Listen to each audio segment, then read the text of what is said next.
తెలంగాణ జనసమితి అధినేత ప్రొఫెసర్ కోదండరాం కరీంనగర్లో రాహుల్ గాంధీతో భేటీ అయ్యారు. ఈ సందర్భంగా తెలంగాణలో కేసీఆర్ ప్రభుత్వం అవలంబిస్తున్న ప్రజా వ్యతిరేక విధానాలను రాహుల్కు వివరించారు కోదండరాం.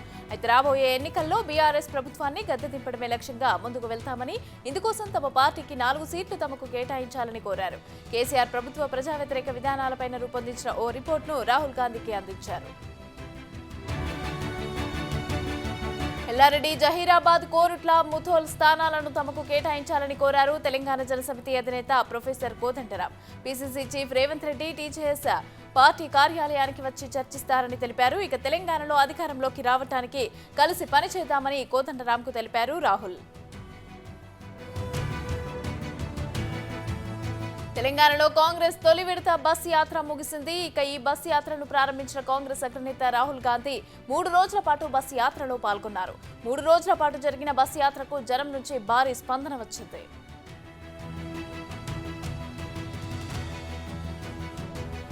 ఈ నెల 18న రామప్ప దేవాలయంలో ప్రత్యేక పూజలు చేసిన అనంతరం రామానుజాపురం నుంచి కాంగ్రెస్ అగ్రనేతలు రాహుల్ గాంధీ అలాగే ప్రియాంక గాంధీ బస్సు యాత్రను ప్రారంభించారు. ములుగు నియోజకవర్గం నుంచి ఆర్మూర్ వరకు ఈ బస్సు యాత్ర సాగింది. ములుగు, భూపాలపల్లి, మంథని, పెద్దపల్లి, కరీంనగర్, జగిత్యాల, చొప్పదండి, ఆర్మూర్ నియోజకవర్గాలలో ప్రజలకు అభివాదం చేస్తూ కదిలారు రాహుల్ గాంధీ. ఇక అలాగే కాంగ్రెస్ ప్రవేశపెట్టనున్న 6 గ్యారంటీ పథకాలను కూడా ప్రజలకు వివరించారు. ఇక బస్సు యాత్రలో పలువురు ముఖ్య నాయకులు కాంగ్రెస్ పార్టీలో చేరారు. ముఖ్యంగా ఆర్మూర్ సభలో రాహుల్ గాంధీ సమక్షంలో కాంగ్రెస్ లో చేరారు ఖానాపూర్ ఎమ్మెల్యే రేఖా నాయక్. రాహుల్ గాంధీ మరోసారి తన సింప్లిసిటీని కనబర్చారు. విజయబేరి యాత్రలో భాగంగా ఆర్మూర్ పడగల్ వద్ద ఓ టీ కొట్టు వద్ద ఆగి టీ తాగారు. కొద్దిసేపు ఆ టీ కొట్టు దంపతులతో మాట్లాడి వారి సమస్యలను అడిగి తెలుసుకున్నారు. దీంతో స్వయంగా రాహుల్ గాంధీ రావడంతో ఆ వృద్ధ దంపతులు ఆనందానికి అవధులు లేకుండా పోయాయి. TDP Janasena joint action committee భేటీ తేదీ ఖరారైంది. ఈ నెల 23న రాజమండ్రిలో తొలి సమావేశం జరగనుంది. మధ్యాహ్నం 2 గంటలకు లోకేష్ అలాగే పవన్ కళ్యాణ్ అధ్యక్షతన భేటీ ప్రారంభమవుతోంది. అయితే తాజా రాజకీయ పరిణామాలు, ప్రజా సమస్యలపైన ఉమ్మడి పోరాటం, ఉద్యమ కార్యాచరణ, ఇరు పార్టీల సమన్వయం పైన ఈ సమావేశంలో చర్చించబోతున్నారు. 2 పార్టీలు కూడా ఇప్పటికే జాయింట్ యాక్షన్ కమిటీ సభ్యులను ప్రకటించాయి. అయితే చంద్రబాబు జైల్లో ఉన్న రాజమండ్రినే భేటీకి వేదికగా ఎంచుకున్న 2 పార్టీలు రాజకీయ కార్యక్రమాల స్పీడ్ పెంచేలాగా ప్రణాళికలు సిద్ధం చేయాలని నిర్ణయించాయి. ప్రధాని నరేంద్ర మోదీ అధ్యక్షతన బీజేపీ సెంట్రల్ ఎలక్షన్ కమిటీ సమావేశం నిర్వహించారు. రాజస్థాన్ అభ్యర్థుల ఎంపిక కసరత్తు ముగిసింది. తెలంగాణ బీజేపీ అభ్యర్థుల ఎంపిక ప్రక్రియ కొనసాగుతోంది. ఇక రాజాసింగ్ పైన అమలవుతున్న సస్పెన్షన్ ఎత్తివేయాలని అధిష్టానం నిర్ణయించింది. అయితే తొలి జాబితాలోనే గోషామహల్ బరిలో రాజాసింగ్ నిల్వనున్నారు. బీసీలకు, మహిళలకు ఎక్కువ సీట్లు ఇచ్చే ఆలోచనలో అధిష్టానం ఉంది. అయితే బీసీ సీఎం నినాదంతో ఎన్నికల ప్రచారం చేయాలన్న ప్రతిపాదనపైన చర్చ జరిగింది. తెలంగాణలో అధికారుల బదిలీలు కొనసాగుతున్నాయి. ఇప్పటికే అనేక మంది ఐఏఎస్, ఐపీఎస్లను బదిలీ చేస్తూ నిర్ణయం తీసుకున్న ఎలక్షన్ కమిషన్ తాజాగా టాస్క్ ఫోర్స్ డీసీపీ రాధాకృష్ణ పైన వేటు వేసింది. రాధాకృష్ణను పదవి నుంచి తొలగించాలంటూ ఆదేశాలు జారీ చేసింది. నిజానికి 4 ఏళ్ల క్రితమే రాధాకృష్ణ పదవి విరమణ పొందారు. అయితే అప్పటి నుంచి కూడా ఆయనను టాస్క్ ఫోర్స్ ఓఎస్డీగా కొనసాగిస్తోంది ప్రభుత్వం. దీంతో ఆయనను పదవిలో నుంచి తొలగిస్తున్నట్టు ఉత్తర్వులు జారీ చేసింది ఎలక్షన్ కమిషన్. డిఎస్సీ దరఖాస్తుల గడువు పొడిగిస్తూ తెలంగాణ ప్రభుత్వం నిర్ణయం తీసుకుంది. ఈ నెల 28 వరకు దరఖాస్తుల గడువును పొడిగిస్తున్నట్లు పాఠశాల విద్యాశాఖ ఉత్తర్వులు జారీ చేసింది. డిఎస్సీకి ప్రిపేర్ అయ్యే అభ్యర్థుల విజ్ఞప్తుల మేరకు డిఎస్సీ దరఖాస్తుల గడువును పొడిగిస్తున్నట్లు ఉత్తర్వుల్లో పేర్కొన్నారు. డిఎస్సీ నోటిఫికేషన్లో ఇచ్చిన ప్రకారం ఈ నెల 21తో గడువు ముగుస్తోంది. అయితే రేపటి వరకు డబ్బులు చెల్లించేందుకు అవకాశం కల్పించగా 21తో దరఖాస్తుల సమర్పణకు అవకాశం ఇచ్చారు. కానీ ఈ గడువును 28 వరకు పొడిగించారు. ఇక రాష్ట్రంలో 5089 టీచర్ పోస్టుల భర్తీకి కొద్ది రోజుల క్రితమే నోటిఫికేషన్ వెలువడిన సంగతి తెలిసిందే. తిరుమల తిరుపతి దేవస్థానానికి ఏపీ ప్రభుత్వం జలకిచ్చింది. టీటీడీ బడ్జెట్లో 1% నిధులను తిరుపతి అభివృద్ధికి కేటాయించాలని తీసుకున్న నిర్ణయానికి సర్కార్ మోకాలడ్డింది. ఇక ఈ నిర్ణయానికి అంగీకరించని జగన్ ప్రభుత్వం ఆ ప్రతిపాదనను తిప్పి పంపింది. అంతేకాదు టీటీడీ బడ్జెట్లో తిరుపతికి నిధులు కేటాయించకూడదంటూ ఆదేశాలు కూడా జారీ చేసింది. తిరుమల శ్రీవారి నవరాత్రి బ్రహ్మోత్సవాలైతే వైభవంగా సాగుతున్నాయి. ఉత్సవాల్లో భాగంగా 6వ రోజు శ్రీ మలయప్ప స్వామి హనుమంత వాహనం పైన కటాక్షించారు. శ్రీ వెంకటేశ్వర స్వామి కోదండరాముని అలంకారంలో భక్తులకు దివ్య దర్శనమిచ్చారు. బ్రహ్మోత్సవాల నేపథ్యంలో భక్తులు అధిక సంఖ్యలో తిరుమలకు తరలివచ్చారు. హనుమంత వాహనం ముందు గజరాజులు నడుస్తూ ఉండగా భక్తజన బృందాలు, భజనలు, అలాగే కోలాటాలు, జియంగార్ల గోష్ఠితో స్వామివారిని కీర్తిస్తూ ఉండగా మంగళ వాయిద్యాల నడుమ స్వామివారి వాహన సేవ కోలాహలంగా జరిగింది. విశేషంగా విచ్చేసిన భక్తులు అడుగడుగున కర్పూర హారతులు సమర్పించి శ్రీవారిని దర్శించుకున్నారు. గజ్వేల్ ను వదిలిపోవటం లేదన్న కేసీఆర్ వ్యాఖ్యలపైన కాంగ్రెస్ స్పందించింది. అయితే కేసీఆర్ 2 స్థానాల్లోనూ ఓడిపోతారన్నారు కాంగ్రెస్ నేత మహేష్ కుమార్ గౌడ్. ఇక ఇప్పటికే తెలంగాణ ప్రజలు తీర్పునకు సిద్ధమయ్యారని, ఇదేదో వ్యూహం లాగా తాను భావించడం లేదని అన్నారు మహేష్. బీఆర్ఎస్ నేతలపైన విమర్శలు చేస్తున్న కాంగ్రెస్, బీజేపీ నేతలకు కౌంటర్ ఇచ్చారు మంత్రి కేటీఆర్. తెలంగాణ అస్తిత్వంపైన మరోసారి జాతీయ పార్టీలు కూడా దాడి చేస్తున్నాయని, ప్రజలు అప్రమత్తంగా ఉండాలని అన్నారు. అయితే 9.5 ఏళ్లలో జరిగిన అభివృద్ధిని చూసి బీఆర్ఎస్ కు ఓటు వేయాలంటూ ఆయన కోరారు. ఎన్నికల వేళ అధికార టీఆర్ఎస్ అలాగే ప్రతిపక్ష కాంగ్రెస్ నేతల మధ్య మాటల తూటాలు పేలుతున్నాయి. రాహుల్ గాంధీతో పాటు కాంగ్రెస్ పైన తీవ్ర విమర్శలు చేసిన శ్రీనివాస్ గౌడ్ కు అదే రేంజ్ లో కౌంటర్ ఇచ్చారు కాంగ్రెస్ నేత ఎన్ఎం శ్రీనివాస్ రెడ్డి. ఇక శ్రీనివాస్ గౌడ్ చేసిన ప్రతి విమర్శకు ఎన్ఎం శ్రీనివాస్ రెడ్డి ఘాటుగా సమాధానమిచ్చారు. జనసేన అధినేత పవన్ కళ్యాణ్ సీఎం పదవిపైన కీలక వ్యాఖ్యలు చేశారు. తనను అందరూ సీఎం అంటూ ఉంటారంటున్న ఆయన తానెప్పుడు సీఎం పదవికి విముఖత చూపలేదని అన్నారు. అయితే తాను సీఎం పదవిపైన సుముఖంగానే ఉంటానని, అయితే సీఎం పదవి కంటే కూడా ప్రజల భవిష్యత్తు ముఖ్యమని అన్నారు. ఈ మార్గంలోనే సీఎం పదవి వస్తే స్వీకరించడానికి తాను సిద్ధంగానే ఉన్నానని తెలిపారు. అయితే తాను సీఎం అవుతానేమో అని అన్నారు పవన్ కళ్యాణ్. విజయవాడ కనకదుర్గ అమ్మవారికి సీఎం జగన్మోహన్ రెడ్డి ప్రభుత్వం తరపున పట్టు వస్త్రాలు అలాగే పసుపు కుంకుమలను సమర్పించారు. అనంతరం అంతరాయంలో ప్రత్యేక పూజలు నిర్వహించారు. సరస్వతీ దేవిని దర్శించుకున్న సీఎంకు ఆలయ వేద పండితులు వేద మంత్రాలతో ఆశీర్వచనం అందించారు. అమ్మవారి ప్రసాదం చిత్రపటాన్ని సీఎంకు దేవాదాయ శాఖ మంత్రి కొట్టు సత్యనారాయణ అందజేశారు. ఇంద్రకీలాద్రిపైన సీఎం జగన్ కు పూర్ణ కుంభంతో వేద పండితులు, అధికారులు స్వాగతం పలికారు. అయితే ఆలయ చిన్న రాజగోపురం వద్ద సీఎం జగన్ కు అర్చకులు పరివేష్టం చుట్టారు. ఇక అమ్మవారి జన్మ నక్షత్రం మూలా నక్షత్రం కావడంతో సరస్వతీదేవి రూపంలో అమ్మవారు భక్తులకు అనుగ్రహించారు. దుర్గమ్మను దర్శించుకునేందుకు భక్తులు భారీగా తరలివస్తున్నారు. అయితే రద్దీకి అనుగుణంగా యంత్రాంగం కూడా ప్రత్యేక ఏర్పాట్లు చేసింది. భక్తులకు ఎలాంటి ఇబ్బందులు తలెత్తకుండా అన్ని జాగ్రత్తలను ఆలయ కమిటీ తీసుకుంది. భక్తులకు ఆలయ పరిసర ప్రాంతాల్లో 2 చోట్ల అన్నదానాన్ని ఏర్పాటు చేశారు.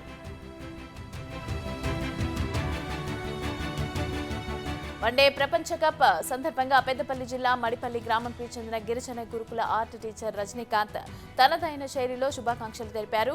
అగిపుల్ల, చాక్పీస్ అలాగే పెన్సిల్ పైన చిన్న పరిణామంలో ప్రపంచ కప్ ట్రోఫీని రూపొందించాడు. దీనిని చేయడానికి సుమారు 5 గంటల సమయం పట్టినట్లు రజనీ తెలిపాడు. వరల్డ్ కప్ ను భారత్ సాధించాలనే ఆకాంక్షతోనే వీటిని రూపొందించాడని రజనీకాంత్ చెబుతున్నాడు.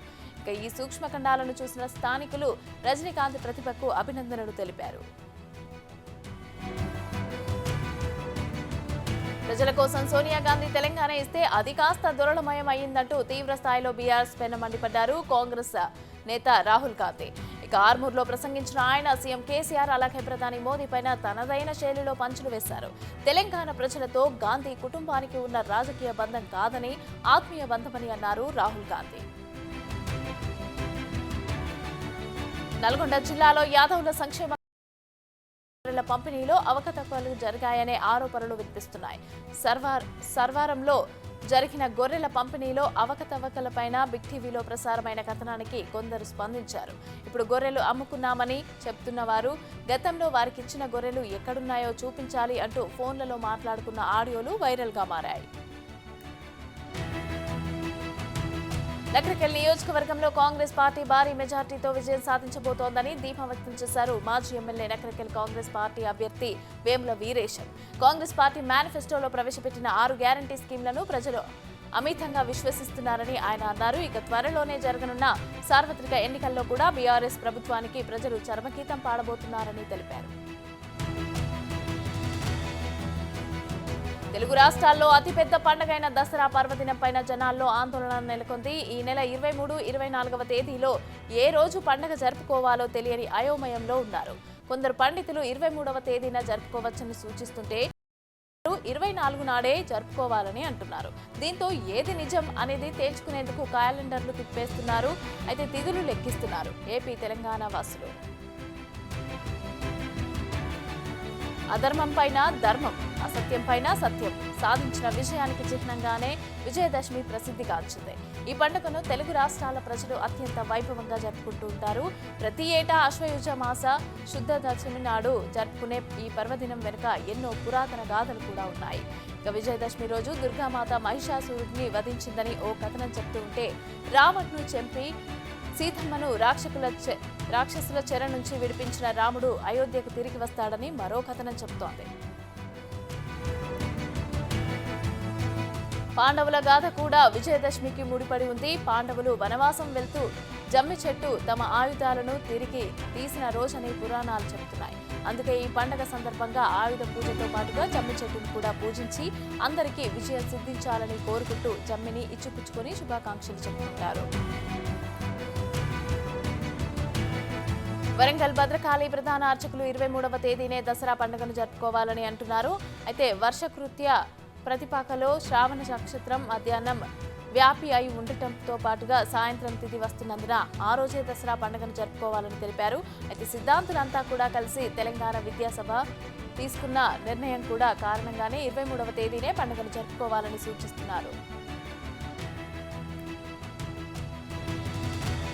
దసరా ఉత్సవాల్లో భాగంగా అమలాపురంలో వాసవి కన్యకా పరమేశ్వరి అమ్మవారిని 2.5 కోట్ల రూపాయల కరెన్సీ నోట్లతో అలంకరించారు.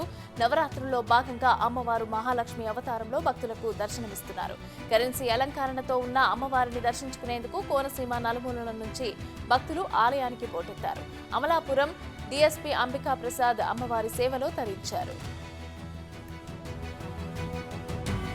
ప్రవళిక కేసులో పోలీసులకు షాక్ తగిలింది. కేసులో నిందితుడిగా చెప్తున్న శివరాం రాథోడ్ రిమాండ్కు నాంపల్లి కోర్టు నిరాకరించింది. ఇవాళ నాంపల్లి కోర్టులో శివరాం రాథోడ్ లొంగిపోయాడు. అతన్ని రిమాండ్ పిటిషన్ను నాంపల్లి కోర్టు తిరస్కరించింది. అయితే ఈ కేసులో ఎలాంటి ఆధారాలు లేవన్న నాంపల్లి కోర్టు అభిప్రాయం వ్యక్తం చేసింది. అయితే దర్యాప్తు జరుగుతోంది కాబట్టి రిమాండ్ ఇవ్వలేమన్న న్యాయస్థానం వెల్లడించింది.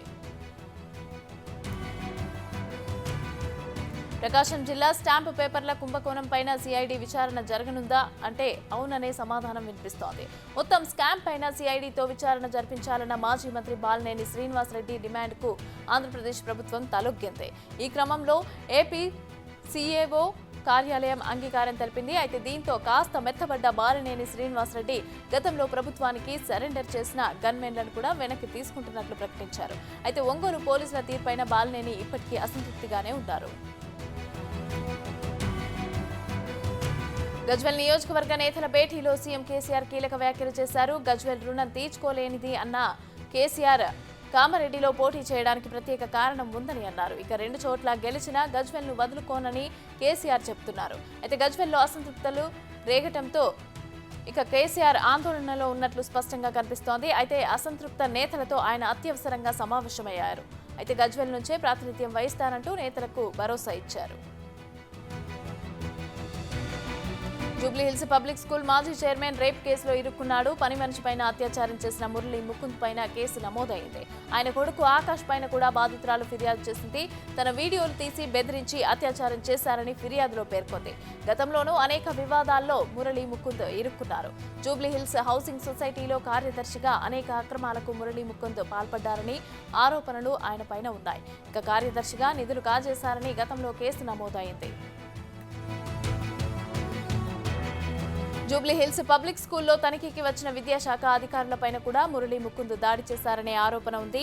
జూబ్లీహిల్స్ పబ్లిక్ స్కూల్లో నిబంధనలకు విరుద్ధంగా అత్యధిక ఫీజులు వసూలు చేశారని గతంలోనే ఆరోపణలు ఎదుర్కొన్నారు. అయితే మురళీ ముకుంద్కు ఉన్న పలుకుబడితో కేసును నీరుగార్చే ప్రయత్నం జరుగుతోందని బాధితులు ఆరోపిస్తున్నారు.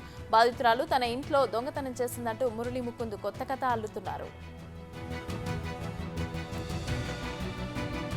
తెలంగాణ అసెంబ్లీ ఎన్నికల్లో కాంగ్రెస్ 80 నుంచి 90 సీట్ల వరకు గెలిచి సునామీ సృష్టించబోతోందని కాంగ్రెస్ సీనియర్ నాయకుడు ఎంపీ కోమటిరెడ్డి వెంకటరెడ్డి అలాగే ఉత్తమ్ కుమార్ రెడ్డి అన్నారు. ఇక మంత్రి హరీష్ రావు మైండ్ బ్లాంక్ అయ్యే అవకాశాలు ఉన్నాయని తెలిపారు.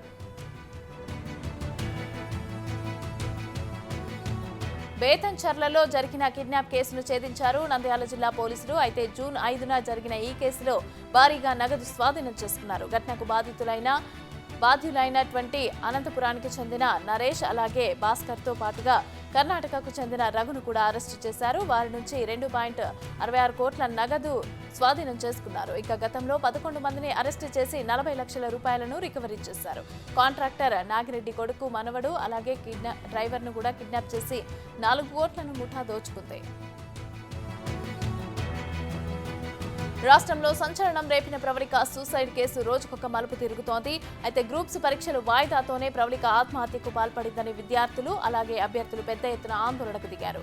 ప్రవళిక మరణానికి గ్రూప్స్ పరీక్షల వాయిదా కారణం కాదంటూ కేసును పక్కదారి పట్టించేందుకు ప్రయత్నించింది అధికార పార్టీ. అందుకు ఆధారాలుగా ఆమె తల్లి సోదరితోనే వీడియోలు రికార్డ్ చేయించి విడుదల చేయించింది. అయితే ప్రవళిక కుటుంబాన్ని నేరుగా ప్రగతి భవన్ కు పిలిపించుకొని ఆమె ఆత్మహత్య గురించి ఎక్కడా మాట్లాడొద్దంటూ చెప్పడంతో కేసు మరో మలుపు తిరిగింది. రాహుల్ తన పర్యటనలో భాగంగా ప్రవళిక కుటుంబాన్ని కలవాలని నిర్ణయించుకున్నారు. ఇక దీంతో ప్రగతి భవన్ అలర్ట్ అయింది. ప్రవళిక ఇంటికి రాహుల్ వెళ్తే ప్రభుత్వ ఇమేజ్ మరింత డ్యామేజ్ అవుతుందని భావించి రాత్రికి రాత్రే అధికారులను పోలీసులను పరుగులు పెట్టించారు. రాత్రికి రాత్రే నర్సంపేట ఎమ్మెల్యే పెద్ది సుదర్శన్ రెడ్డి ప్రవళిక పేరెంట్స్ ని పిలిపించుకుని జాబ్ ఆఫర్ ఇచ్చారు. అంతేకాదు ఉదయాన్నే వారిని హైదరాబాద్లోని ప్రగతి భవన్ కు తరలించారు. ప్రవళిక కేసులో మరో ట్విస్ట్ నెలకొంది. పోలీసుల నుంచి తమకు ప్రాణహాని ఉందని రాష్ట్ర మానవ హక్కుల కమిషన్ను ఆశ్రయించారు శివరాం కుటుంబ సభ్యులు. శివరాం ఆచూకీ చెప్పాలంటూ పోలీసులు తమను మానసికంగా వేదనకు గురి చేస్తున్నారని ఆవేదన వ్యక్తం చేస్తూ ఫిర్యాదు చేశారు. తమను తమ బంధువులను పోలీస్ స్టేషన్ కు పిలిపించి శివరాం ఆచూకీ తెలపకపోతే ఎన్కౌంటర్ చేస్తామని బెదిరింపులకు పాల్పడుతున్నారని అన్నారు. అయితే ఒకవేళ శివరాం ఆచూకీ తెలిస్తే పోలీసులకు తప్పనిసరిగా తెలియజేస్తామని, పోలీసులు తీవ్ర భయభ్రాంతులకు గురి చేస్తున్నారని, చంపేస్తున్నామని అంటున్నారని తెలిపారు. కృష్ణా జిల్లా అవనిగడ్డలో ఉద్రిక్తత నెలకొంది. ఎమ్మెల్యే కార్యాలయం ఎదుట మహాధర్నకు తెలుగుదేశం అలాగే జనసేన శ్రేణులు పిలుపునిచ్చాయి. పార్టీ ముఖ్య నేతలను ఇళ్ల వద్దే నిర్బంధించిన నేపథ్యంలో వ్యూహాత్మకంగా కార్యకర్తలు వ్యవహరించారు. అయితే జనసేన నేత గుడివాక శేషబాబు ఇంటి వద్దే హైటెన్షన్ నెలకొంది. శేషబాబు ఇంటి వద్ద భారీగా పోలీసులు మోహరించారు. ఆయన్ను అరెస్టు చేసేందుకు పోలీసులు రంగం సిద్ధం చేస్తున్నారు. ఇక మరోవైపు ఎమ్మెల్యే సింహాద్రి రమేష్ కు మద్దతుగా కార్యాలయానికి కార్యకర్తలు భారీగా చేరుకున్నారు. ఇంట గెలిచి రచ్చ గెలవాలన్నది సామెత. సొంతింటిని చక్కదిద్దుకునే పనిలో పడ్డారు సీఎం కేసీఆర్. సొంత నియోజకవర్గంలో సొంత పార్టీలో అసమ్మతి ఓ రేంజ్ కు చేరటంతో నష్ట నివారణ చేపట్టారు. గజ్వెల్ సెగ్మెంట్ బీఆర్ఎస్ నాయకుల రహస్య సమావేశాలపైన బిగ్ టీవీ వరుస కథనాలను ప్రసారం చేస్తుంది.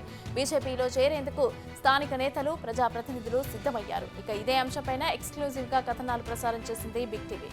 దీంతో ఉలిక్కిపడిన ముఖ్యమంత్రి కేసీఆర్ గజ్వెల్లోని అసంతృప్త నాయకులతో ఆగ మేఘాల మీద అత్యవసర సమావేశం ఏర్పాటు చేశారు. షాద్నగర్ లో బీఆర్ఎస్ కు బిగ్ షాక్ తగిలింది. కోరుట్ల కాంగ్రెస్ విజయబేరి యాత్ర క్యాంపులో ఉన్న రాహుల్ గాంధీ సమక్షంలో మాజీ ఎమ్మెల్యే ప్రతాప్ రెడ్డి అలాగే పార్టీలో చేరారు. ఆయనతో పాటుగా కేశంపేట జెడ్పీటీసీ విశాల శ్రవణ్ రెడ్డి అలాగే ఫారూక్ నగర్ జెడ్పీటీసీ వెంకట్రామరెడ్డి, మాజీ జెడ్పీటీసీ శ్యామ్ సుందర్ రెడ్డి, కౌన్సిలర్ శ్రావణి అలాగే మైనారిటీ నేత జమ్రత్ ఖాన్ సహా ఎంపీటీసీలు అలాగే సర్పంచ్లు కూడా హస్తం గూటికి చేరారు. భువనగిరి నియోజకవర్గానికి చెందిన జిట్టా బాలకృష్ణ బీఆర్ఎస్ పార్టీలోకి చేరారు. ఇక తెలంగాణ భవన్లో మంత్రి కేటీఆర్ సమక్షంలో పార్టీ తీర్థం తీసుకున్నారు. ఆయనకు కండువా వేసి పార్టీలోకి ఆహ్వానించారు మంత్రి కేటీఆర్. పార్టీలోకి రీఎంట్రీ ఇవ్వటం పైన మంత్రి కేటీఆర్ హర్షం వ్యక్తం చేశారు. తెలంగాణకు ఏం అభివృద్ధి చేశారని కాంగ్రెస్ కు అవకాశం ఇవ్వాలని ప్రశ్నించారు కేటీఆర్. ఏషియన్ గేమ్స్ లో 2023లో పతకాలు సాధించిన ఏపీ క్రీడాకారులు విజయవాడలో సీఎం జగన్ ని కలిశారు. కోనేరు హంపి అలాగే బి అనూష, ఎర్రాజి జ్యోతిలు సీఎంను కలిశారు. ఈ సందర్భంగా అంతర్జాతీయ వేదికలపైన తెలుగు వారి ఖ్యాతిని నిలబెడుతున్న ఏపీ క్రీడాకారులను సీఎం అభినందించారు. తాము సాధించిన పతకాలను సీఎం జగన్ కు క్రీడాకారులు చూపించారు. అయితే క్రీడాకారులకు క్రీడలకు మరింతగా ప్రాధాన్యతను ఇస్తున్నామని సీఎం తెలిపారు. హైదరాబాద్ పేట్ బషీర్బాద్ పరిధిలో కారు దగ్ధమైంది. ఒకేసారి మంటలు చెలరేగటంతో అప్రమత్తమైన కారు డ్రైవర్ వెంటనే దిగిపోవడంతో ప్రాణాలతో బయటపడ్డాడు. ఇక మేడ్చల్ నుంచి వస్తూ ఉండగా కారులో పొగలు రావటం గమనించాడు డ్రైవర్. వెంటనే పక్కకు ఆపి కిందకు దిగిపోయాడు. అప్పటికే మంటలు కారును చుట్టుముట్టేశాయి. ఇక ఫైర్ సిబ్బంది వచ్చేలోగా కారు పూర్తిగా కాలిపోయింది. పాఠశాలల్లో విద్యార్థులకు ఉపయుక్తంగా ఉండే కార్యక్రమాలను ప్రభుత్వం చేపడుతూ ఉంటే దానిపైన బురద చల్లటం సరికాదని విద్యాశాఖ మంత్రి బొత్స సత్యనారాయణ ఆవేదన వ్యక్తం చేశారు. అయితే టెండర్ల పేరుతో ప్రభుత్వం అక్రమాలకు పాల్పడుతోందంటూ విపక్షాలు మీడియా చేస్తున్న తీరు సరికాదని అన్నారు. అయితే ప్రభుత్వ ఆలోచనను పట్టించుకోకుండా ఇష్టానుసారంగా ప్రచారం చేస్తే సహించబోమని మంత్రి అన్నారు. ప్రతి అంశాన్ని కూడా విపక్షాలు రాద్ధాంతం చేస్తున్నాయే తప్ప మెచ్చుకునే పరిస్థితి లేదంటూ ఆగ్రహం వ్యక్తం చేశారు. నంద్యాల జిల్లా శ్రీశైలంలో దసరా మహోత్సవాలు అత్యంత వైభవంగా కొనసాగుతున్నాయి. అమ్మవారు తీరొక్క రూపంలో భక్తులకు దర్శనమిస్తున్నారు. ఇక ఇవాళ కాత్యాయని అలంకారంలో భ్రమరాంబికాదేవి దర్శన భాగ్యం కలగనుంది. ఉత్సవాల్లో భాగంగా అమ్మవారికి ప్రత్యేక పూజలు నిర్వహిస్తున్నారు. స్వామి అమ్మవార్లు హంస వాహనం పైన ఊరేగగా రాత్రి 7 గంటలకు పుష్ప పల్లకిలో గ్రామోత్సవం నిర్వహించనున్నారు. తమిళనాడులోని ప్రముఖ శక్తిపీఠం మేల్మరవత్తూరు ఆదిపరాశక్తి పీఠం వ్యవస్థాపకులు అరుల్మింగు అలియాస్ అరుల్ తీరు బంగారు అడియల్ నిన్న రాత్రి పరమపదించారు. ఇక ఆ స్వామీజీ గతంలో ఉపాధ్యాయుడిగా పనిచేశారు. మేల్మత్తూరులో ఆదిపరాశక్తి పీఠం నెలకొల్పారు. సంస్కరణలు తీసుకువచ్చారు. స్థానికుల బాగు కోసం అహర్నిశలు పనిచేశారు బంగారు అడిగల్. ఆదిలాబాద్ జిల్లాలో కాంగ్రెస్ అభ్యర్థి కంది శ్రీనివాస్ ప్రచారంలో దూసుకుపోతున్నారు. అయితే పట్టణంలో పలు కాలనీల్లో పర్యటిస్తూ 6 గ్యారంటీలను కూడా ప్రజల్లోకి తీసుకువెళ్తున్నారు. ఈ సందర్భంగా ఎమ్మెల్యే జోగు రామన్న వైఫల్యాలను ఎండగడుతూ విమర్శలు గుప్పించారు. 15 ఏళ్లుగా ప్రజలను మోసం చేశారంటూ మండిపడ్డారు. రామన్నను ఓడించి బుద్ధి చెప్పాలని, పేదలకు అండగా నిలిచే కాంగ్రెస్ నే గెలిపించాలని పిలుపునిచ్చారు. వరుస విజయాలతో జోరు మీదున్న ఇస్రో మరో అత్యంత కీలకమైన ప్రయోగానికి సిద్ధమైంది. ఇక తొలిసారిగా మానవ సహిత ప్రయోగానికి ఇప్పటికే సిద్ధమైన ఇస్రో గగన్యాన్ ప్రయోగానికి ఇప్పటికే పూర్తి ఏర్పాట్లను కూడా చేసింది. ఇక రేపు ఉదయం 8 గంటలకు టెక్నికల్ వెహికల్ డిమాన్స్ట్రేషన్ 1 పేరుతో ఈ ప్రయోగాన్ని చేపడుతోంది ISRO.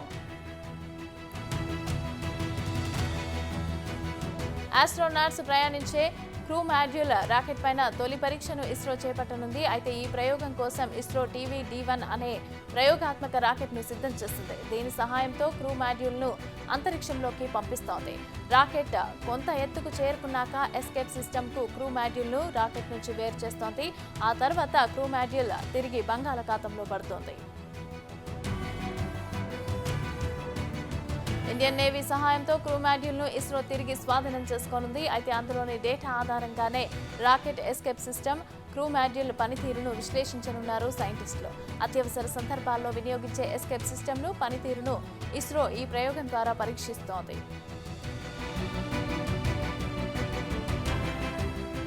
Crew module escape system భూమికి 17 కిలోమీటర్ల ఎత్తుకు తీసుకెళ్లి పారాచూట్ల సహాయంతో తిరిగి భూమి మీదకి తీసుకొచ్చే ప్రయత్నం చేస్తున్నారు. అయితే ఈ ప్రయోగం సక్సెస్ అయితే భవిష్యత్తులో మానవ సహిత ప్రయోగాలు చేసేందుకు రూట్ క్లియర్ అయినట్టే అని ఇప్పటికే ఇస్రో చైర్మన్ ప్రకటించారు. అయితే గగన్యాన్ కీలకమైనదని, క్రూ మాడ్యూల్ ఆస్ట్రోనాట్స్ అంతరిక్షంలోకి వెళ్లేది తిరిగి భూమి మీదకు వచ్చేది కూడా ఈ క్రూ మాడ్యూల్ నుంచే అని తెలిపారు. ఇక కేరళ నుంచి క్రూ మాడ్యూల్ ను ఇప్పటికే శ్రీహరికోటకు తీసుకొచ్చిన ప్రయోగానికి రెడీ చేశారు.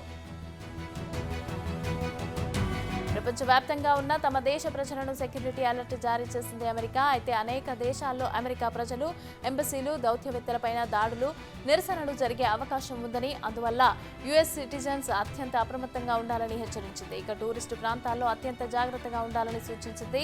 బయట దేశాల్లో ఉన్న అమెరికా ప్రజలంతా కూడా స్మార్ట్ ట్రావెలర్ ఎన్రోల్మెంట్ ప్రోగ్రాంలో వెంటనే రిజిస్టర్ చేసుకోవాలని సూచించింది. ఇక ఎప్పటికప్పుడు అలర్ట్స్ ను గమనించాలని కోరింది. ప్రస్తుతం పశ్చిమాసియా దేశాల్లో జరుగుతున్న యుద్ధంలో ఇజ్రాయెల్కు అమెరికా మద్దతు పలుకుతోంది. అమెరికా తీరును ఇప్పటికే అనేక అరబ్ దేశాలతో పాటుగా ఉగ్రవాద సంస్థలు కూడా ఖండించాయి. హమాస్ కూడా అమెరికా ఏకపక్షంగా ఇజ్రాయెల్కు మద్దతు ప్రకటించడంపై అసహనం వ్యక్తం చేసింది. దీంతో అమెరికా అలర్ట్ అయింది. అమెరికా ప్రజలు, సంస్థలపైన కూడా ఉగ్రవాదులు దాడులు చేసే అవకాశం ఉందన్న అనుమానంతోనే సెక్యూరిటీ అలర్ట్ జారీ చేసింది. ఇప్పటికే లెబనాన్లో ఉన్న యుఎస్ ఎంబసీ ముందు చేపట్టిన స్థానికుల నిరసన ఉద్రిక్తంగా మారింది.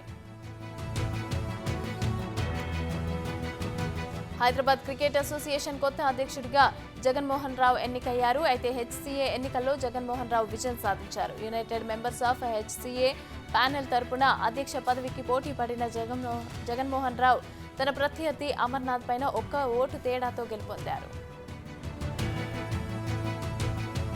చివరి వరకు హోరాహోరీగా సాగిన ఈ ఎన్నికల్లో మంత్రి హరీష్ రావు మద్దతు లభించడంతో జగన్మోహన్ రావు గెలుపొందారు. ఇవాళ ఉప్పల్ స్టేడియంలో హెచ్సీఏ ఎన్నికలు చేపట్టారు. హెచ్సీఏ సభ్యుల సంఖ్య 173 కాగా 169 మంది ఓటు వేశారు. మాజీ క్రికెటర్లు వివిఎస్ లక్ష్మణ్, అలాగే వెంకటపతిరాజు, మిథాలీరాజ్, అలాగే Pragyan Ojha, TSRTC MD VC Sajjanar, అలాగే జీహెచ్ఎంసీ కమిషనర్ రొనాల్డ్ రాస్తో పాటుగా పలువురు కూడా తమ ఓటు హక్కును వినియోగించుకున్నారు. హైదరాబాద్ క్రికెట్ అసోసియేషన్ కొత్త అధ్యక్షుడిగా జగన్మోహన్ రావు గెలుపుతో తన మద్దతుదారులు స్టేడియం వద్ద సంబరాలు చేసుకున్నారు.